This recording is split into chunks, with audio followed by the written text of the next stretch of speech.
Busy day in the brewery. It's all happening. We got lots of grain, empty mash tun, water heating up. What we're doing today is a repeat of a beer I made first 11 years ago. In 2010 there was articles in Zymergy and Brew Your Own about making Black IPA, whatever they were calling it, and I thought, okay, that looks good, and how about a lager? So I made a combination of the two recipes, and these are all on my brew log, and I made an India Black Lager in 2010. In 2011 I slightly revised it, and that's the one I'm doing today. Also, I have this North Star Pils from RAR. Thank you to BSG Supply Group. Handcraft. Is that what they're called? I think so. Anyway, this is the grain bill. Half a pound also of chocolate, half a pound of some sort of caramel crystal 3037L. Whole pound of Carafa 2. Now I'm assuming the Northern Brewer guys collected all these specialty grains properly, because I gave them this list. 1.5 pounds Munich, 1 pound wheat. I will probably do 16 pounds of grain. I'll probably do a pound of sugar if I remember. That boosts the gravity, and it also, ferments out. Now I have quite a hop bill here. Basically, it's 5 ounces. Columbus, Magnum, Chinook, Warrior, Amarillo. What am I missing? Warrior. Now, since I am doing the wort right now, I might do these first wort hops like this. Otherwise, I would just put them in the boil. I am not going to do this dry hop, though. So, all this stuff will just be some kind of a hop stand. This gravity of this particular one in November of 2011 was, well, let's see, collected, I had 5.5 gallons and it was 1082, and if I would have been 5 gallons it would have been more like 1090 as this note I have, which is, that's a pretty big beer. Maybe I don't need the sugar. Maybe I won't put the sugar in there. I don't know. That's big enough, huh? Maybe 10, even if it's like in the mid to upper 1070s. But yeah, it'll be in the upper 1070s, 1080ish with this much grain. Maybe I'll do the sugar. It's gonna have so much yummy black body goodness. It'll have a little bit of viscosity to it that will be a balance to all these hops that the alcohol won't really be that much of a factor. At least, I don't know. We'll see. But yeah. Getting her going. This yeast starter, oh look at that, that's funny, it was spinning all night and it just came off the stir bar right now, but made a yeast starter of some washed yeast, and I'm just happy to see that looks nice and milky and creamy good, so let's get her going. Couple more points of interest I forgot. First of all, it's only going to be 0 Fahrenheit for the high today. Or 1, so very cold. We are entering our coldest stretch of weather in St. Paul in a couple of years. We always get this stuff, but it's no fun. The boiling part I do outside, so that'll be really carefully carrying the 2 to 3 gallons of wort 2 times is what I do, so I don't have to carry 5 to 8 gallons at once. The other thing is the North Star Pils malt is said to benefit from a infusion mash. So instead of 1.25 quarts of water per pound, what I've done is 0.8 quarts. So for 16 pounds it worked out to be about 13 quarts. It's going right now at about 134. This is what Michael Dawson says. Step mash would be fine. Whether step or decocting, the main thing would be to include some kind of protein breakdown state to bust up that matrix in the endosperm so you get all the sweet sugar. So, did you get all that? Apparently this malt benefits from that rest, so I Have it going on now at 134, 135. I got this thing spinning again. It looks just delicious. And we're off. This will be one of the hoppier beers that I make as far as amount of hops. And it's a hodgepodge of, you know, varieties, but a nice hodgepodge. So I have a question for you guys. Do you do first wort hopping? If you do you think that it gives you a different result? If you don't, have you ever tried it and feel like it doesn't do much? For whatever reason, 10, 11 years ago when I made this recipe, I was doing it. I have thought over the years that it does give you a slightly different result, and the way I would describe it, I guess, is just more of a depth of a hop flavor. I don't really know why. I don't know if it has something to do with kind of a similar thing to doing a hop stand, which is another thing I've come to like doing, but this recipe calls for it, so I have a couple of half-ounce charges in there, and I'm gonna do it. A lot of times I don't do it, even if I would, because I'm doing the wort the night before, so couldn't really first wort hop at that time. I wouldn't want the hops to sit in there for 12 hours or more, but I mean, I could throw them in the morning, I guess, but anyway, just wondering about that. If you got any comments, chime in. Alright, time for another hop addition. Oh, this thing foggy. It might be. Well, we'll see. I thought I'd do a quick shot of the scene on here. Oh, my chicken person came and got the grain and left me some eggs. So here we go. We're got the snow piling up. It's like I said, about 0 Fahrenheit. You can see the steam maybe coming out the garage. I've got, what are we at here? Half hour into the boil, so here we go. Sha-la-la. But yes, very wintry, cold scene. But guess what? Plenty of snow to help cool down the wort. So you can't see the gravity, but I can. It's going to be about 1080, I believe, by the time I get a real close look. And I've got a little over 5 gallons, and that'll even go up more right now with this. So, you know, that's okay. Just won't fit it all in the keg. We'll see what happens. But we got her chilled down. We got the yeast pitched. So I'm going to aerate it definitely with... hold on a sec, guys. Let me turn this down.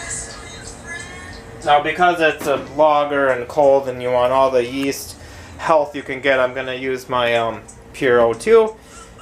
Usually I do a minute, but for this big of a beer, maybe 90 seconds. Get her all sealed up, and hopefully it'll start fermenting. 2010, 2011 is the last 2 times I made it. So I haven't made this beer for 10 years. Wow. But it's in that video, and I think we drank the 2010 one in the 2011 video. Now, interesting, I thought this beer was maybe going to be not as dark as I wanted. When I was doing like the gravity sample and like some of the testings and stuff, but I think that's crazy dark. But I think it's gotten dark. I don't know if it got darker. You gotta hold it like literally up to the sun to like even see a little bit of light on the edge here.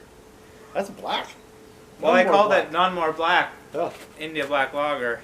Jeez, it is a black hole sun, yo. So we talked a second ago. This beer is 3 weeks old. And he was asking me, well, you haven't really lagered it that long, and that's true, but this beer is really about the hop bite. So I thought we would just go ahead and drink it now. Now, when I was taking the samples and checking the gravity during the primary fermentation, I was kind of thinking I had made it too bitter. But now having it in the keg for 9 days, chilled, carbonated, you know, just the edge is coming off a little bit. I mean, it was... Yeah, the nose is very, like... The first I got a lot of chocolate, Mm-hmm. but then just like a slight bit of toast and orange, like a chocolate covered orange. Yeah, that's a good. I like that. It is a I little see what you're piney saying. though too, but it's like this citrusy thing off the top, off this like really awesome colored head too. No, I had to look at my notes, and in 2010 when I made it, what I had done is mashed up 2 recipes. I think it was Brew Your Own Enzymergy for Black IPA, because that's what was like going around at the time. Yeah. And I made my own recipe, and then I don't know if I changed it much in 2011, but then I mostly just making India Pale lagers for my big hoppy lager, and then I thought, why not dust this son of a gun off? This has such a great, I don't even know what to call that bitterness. I mean, it's clean, it's crisp, but my first taste was something like very piney bitterness, like, but it's really good. But I think it does this have is like a what I would rich like more malt character too. What's that? I mean, it has a rich malt character too. Mhm. I mean, it's thick. This one got down to 1014 from 1080, so I didn't do the ABV, but that's got to be about 8, I would think. This is all 3 of those things. This is India. This is black. It's lager. Lager You yeast. can tell it's lager too, because like Oh, you think so? I think so. Like ale for me, like maybe it's because I have a black IPA on tap at home right now that I've been drinking, and you can tell that this is so much like cleaner and showing the malts more than like mine. I feel like when I taste this, I'm like, oh, that is probably the yeast doing a lot of that flavor in my black IPA. I wanted to, now that you brought that up, I forgot to say today, if you have any of that around, that we were thinking about doing a side-by-side. I'm looking to get rid of it. I should have brought it. His is also very hoppy and flavorful, even though it is a couple months old, but it still has a kick to We've it. discussed that it's roastier, and I would definitely say that of this. Your beer is like darker. You would think it would be roastier, but mine for some reason drinks just like more baked malt, whereas this is like dark and chocolatey, but it skips past being like roasty, and then it's just hoppy. But what there hops is, right here? there, That's a oh, huge so bill I saw. it's a 1 ounce of Columbus, 1 ounce of all these Columbus, Magnum, Chinook, Amarillo, Warrior. And some of these some are old school hops, higher, which is nice. higher alpha acid. I think this does have some sort of a astringency from the roasted grains, though. Even though I wrote it down, well, it is half a pound of chocolate, which I think could have some of that. I like this. Half a pound of Cara, 30 to 37 something, and then 1 pound of Carafa 2. But now that's not supposed to have a lot of flavor. And then some wheat and some Munich, like a pound of Munich or something. It's all in the notes. But yeah, I mean, I should have that glass, and then I'd be color coordinated because I'm all black on red, dude. Well, I took a sip off this when I was pouring the Hellas. I'm like, red is mine. I have to be the red glasses. You don't want to get you my COVID. No, germs. this is good, dude. This is Glad you like really. it.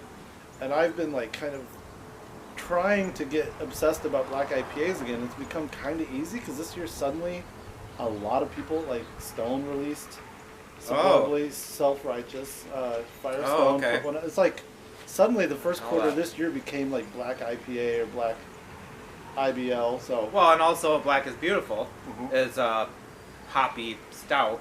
I think that this is almost. It almost Something could be a stout. I mean, Yeah. if you didn't know better, you might think it's an you could imperial think this stout. was an American stout or an imperial. I don't know if I think it's a pure stout. It's not quite like inky and oily enough. Just in the way that it swirls even. Okay. Like this could definitely be a different direction of an American stout. What is the ABV? Like 7? I'm guessing it's more like 8. Well, my Black is Beautiful was like 1085, I think. And that was like 8.5%. I don't remember what it finished at. It's interesting a lot of those hops have such high alpha because I do feel like it's an oily hop. I think that's the word I was looking for earlier instead of like I wonder if that's a Chinook. clean or crisp. It is, in a good way, it sits just like sits on your tongue. Like there's a resin. I don't think water would Like, even wash it There's away. like a, it's almost like if you ever touched the hop shop resin, it just had a little, just a real Does it take resiny forever to just like hop. shake it off? Yeah, I mean, I maybe did the tiniest little thing, but it's just like that really sticky, resiny hop bitterness. This is good, and I'm really happy that it's this good this young because, I mean, Yeah. even if the hops fade, they're going to fade in layers, and I think this beer a month from now will be maybe just slightly less oily, but it's still going to have a lot of that layered hop resin to it.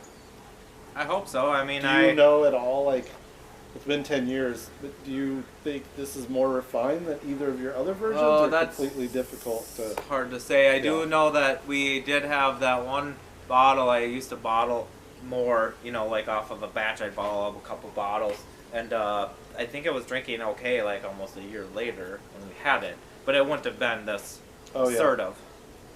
But I think the hops were still there. I think I even went back and watched that recently to like remind myself of this beer. Too, yeah. And I think even we were saying like, oh, the hops are still there. Carbonation game's on point too. Both of these beers have been like perfectly carbonated for what they are. It's always 10. I just do 10. You know, I ramp Come on, it up man. for. Take credit, Dono. Well, I mean, it's nothing fancy. Use the Dono carbonation calculator. Set it? No, I don't set it and forget it. I set it to like 30 for a day, and then I put it back down to like 10. Oh, that's your... Yeah, I close off the other lines and just have one dedicated line and do it for 30. I mean, it pressurizes the lid, I think, and then you bleed off, you know, all that space. There's so much CO2 going in there, and then you just give it like a day. That's about it. That's a bonus, y'all. This isn't an episode about carbonation. Everybody does that. I've never pushed anything to 30. Oh, really? I do like 21 for like 4 or 5 days. Oh. If I don't need it, which you should never need a beer. Pro tip. You might if you're out. I mean, if you need it for a party, not for need it for mental health. But anyway, 21 for like 4 or 5 days, and then like to 10 till I need it, and then down to like 7 for saving. All right, there you go. There's some carbonation talk. But anyway, thanks for coming over, and thank you to myself for making this beer. And if you guys will have your own India Black ales, well, what are they called? Black IPAs, whatever. Cascadian Dark. Yeah, you know, chime in. Bullshit hoppy and we porters. Catch you later.